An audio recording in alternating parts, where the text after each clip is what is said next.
Hey everybody, thanks for tuning in this week. I'm going to show you how to make a really stunning little sailboat on, this is the quarter leather, like the little laced purse pattern. And so the way it'll sit is just kind of folded over like this. But yeah, this pattern is very simple. It'll just take a few tools, literally 4, including your hammer and swivel knife.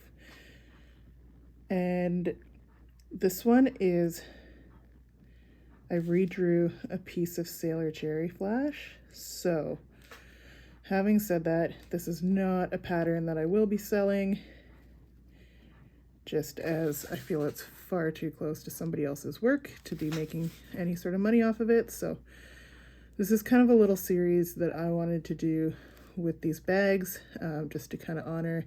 He's always been one of my favorite artists, somebody that like really got me into drawing and stuff. Back in high school, I would like flip through old tattoo magazines and stuff and find inspiration for drawings from there. And then of course got into tattoo culture and things. So this is just kind of my little homage to him. Yeah, like I said, just not something that I will be offering for sale. But something that I will definitely show you that how with just a few tools is a really easy piece to achieve. Now there are a lot of swivel cuts on this, and you want to just make sure you're taking your time. You're getting them all nice and accurate, and there are some that overlap others as well too. So when I run into that, as in this case with the sail sitting over top of these other ones, I will do that cut last, just to kind of give it that look of sitting forward from the other sails.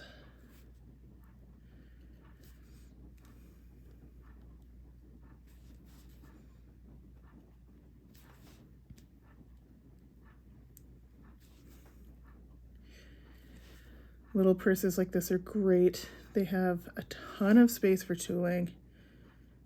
And when it comes time to assembly, they actually don't take all that long. It's just, well, you can check out the quarter video. It's all just laced together. They come together very quickly. And with the addition of a bit of tooling and stuff, you can really take that design a lot of cool places.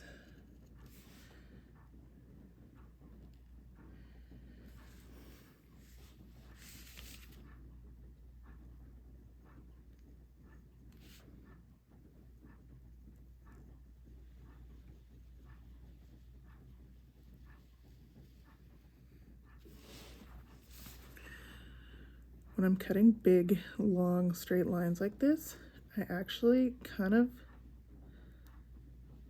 like I lock my arm up. And so my wrist isn't like flopping around or anything. You build kind of a nice steady anchor point, and you just move your entire arm with the cut versus trying to, you know, do a long cut and you get all kind of stopped up where your hand and your wrist meet. But if you kind of lock up and just use the motion of your arm, you get a nice smooth cut. And that's also a very good thing to do while you're trying to, say, cut like a straight line with an X-Acto knife as well too. I hope I'm explaining that in an understandable way. It's just something I've always done, you know, grinding things with metalwork or cutting stuff out. It's very rare once I have like a straight line traced down on leather that I will cut with a ruler. Like I can usually just freehand it, and that comes from, you know, practice, patience, a steady hand.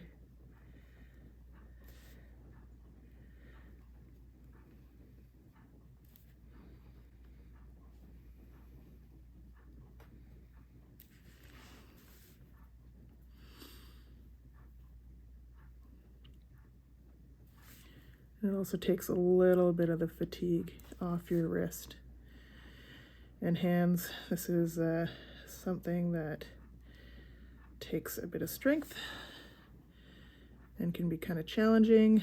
I know I've talked about it a lot before. I do have a lot of issues with my hands after years and years of making things, especially on a production level. I was a jeweler for a very well-known jewelry company that I won't talk about. And I was working and using grinders a lot more than the safe amount to be using them in a day, 5 days a week.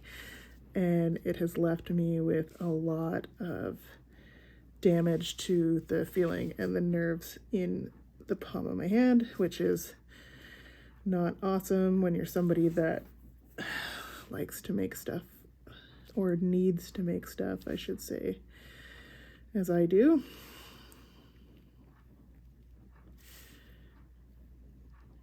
But it's really good practice just with anything. Listen to your body. If you need a little break, you got to stretch things out, just do that.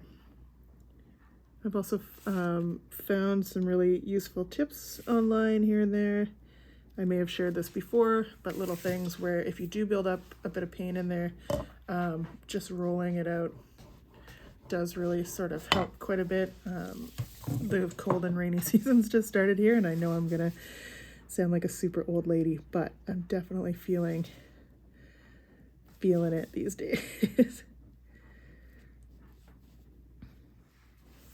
Okay, and that's gonna about do it for all of the cut lines. I will set up, and I will also share the one stamp. We're going to use one tooling stamp and then a modeling spoon for the rest of this, but let me just change the angle and we'll get right back to it.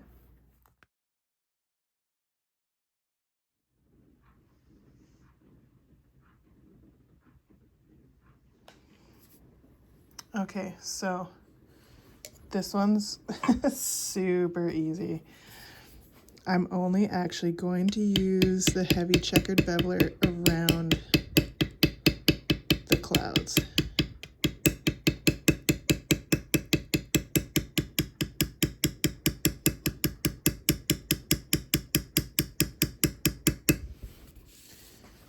The rest of it is all going to be done with a modeling spoon.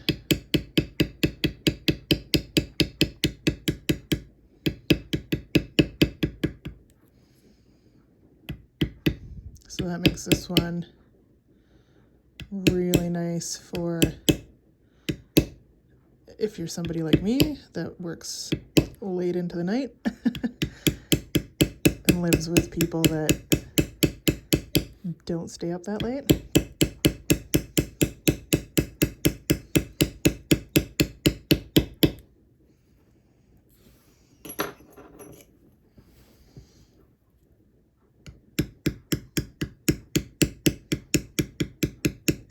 This is just a smaller version, just to get in those little sort of tighter spaces.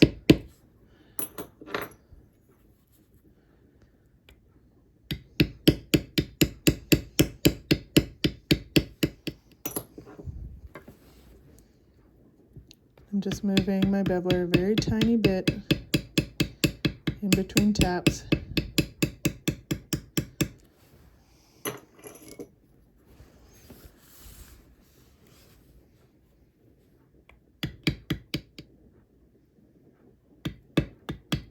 Oops.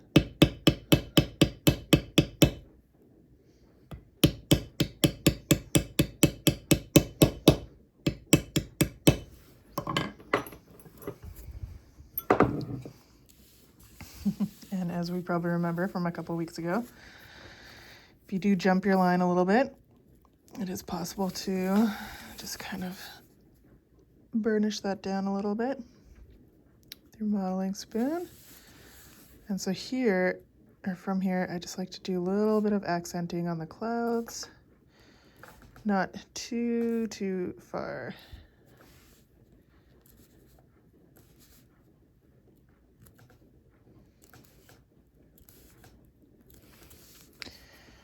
Okay, and from there, I'm gonna move in, and with some stuff like this that's just like roping and whatnot, all I'm gonna do is just drag the pointed end of my little modeling spoon through the line just to kind of make it look a little more consistent. Same with the flag. Can also use it to kind of extend anywhere that, say, didn't go straight to the edge of the next line. You can just kind of press it down, get your little birds.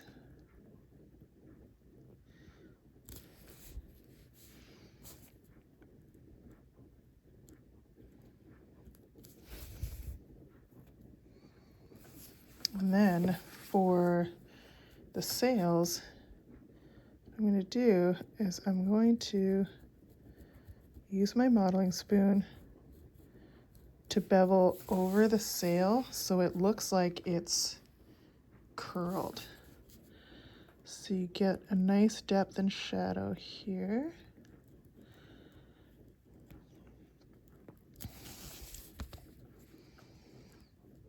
It takes a little patience, a little bit of back and forth.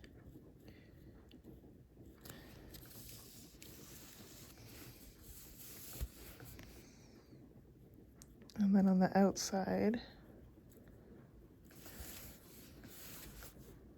just going to bevel very slightly.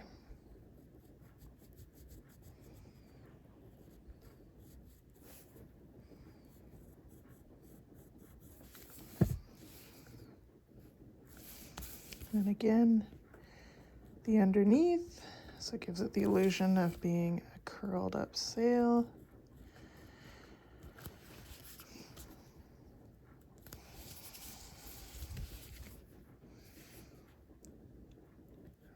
Just gonna keep rolling with that the whole way up the rest of them.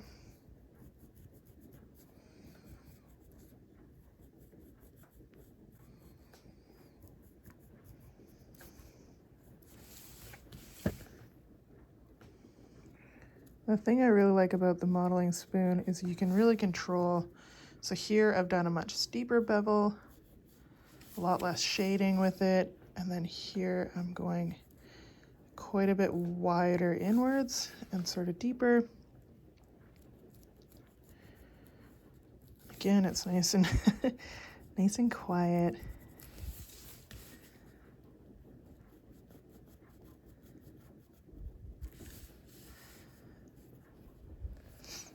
I'm just gonna keep sculpting these little sails.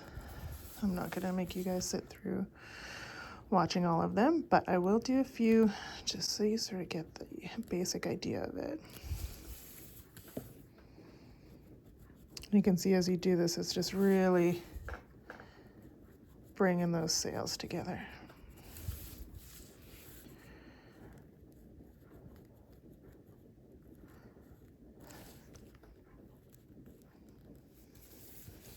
And then here I'm just going to add a bit of sort of movement to the waves, and that's going to be about it. Like, it's a pretty, like I said, it's a pretty easy, pretty straightforward tooling. I just wanted to kind of show sort of the versatility and benefits of using a modeling spoon.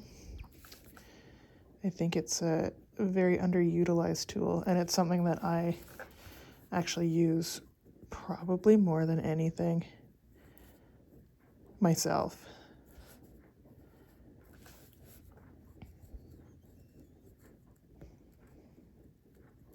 It's quite handy if you need some small dots and whatnot also. Just use the tip of that little guy.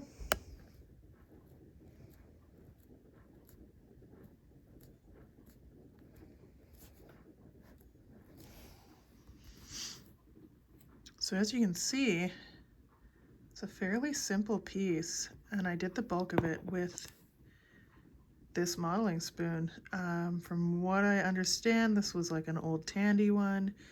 You can find all different shapes and sizes. Etsy has some really nice sort of custom ones and whatnot, but as these are fairly inexpensive as is and quite a useful tool. So that's going to be it. I think next week I might do a little sort of painting tutorial. I want to do sort of like more like a wash on this, so it's kind of like a watercolor effect. And I'll show you guys a little more on that. But thank you so much for tuning in. I hope this was helpful, and I'll see you in the next one.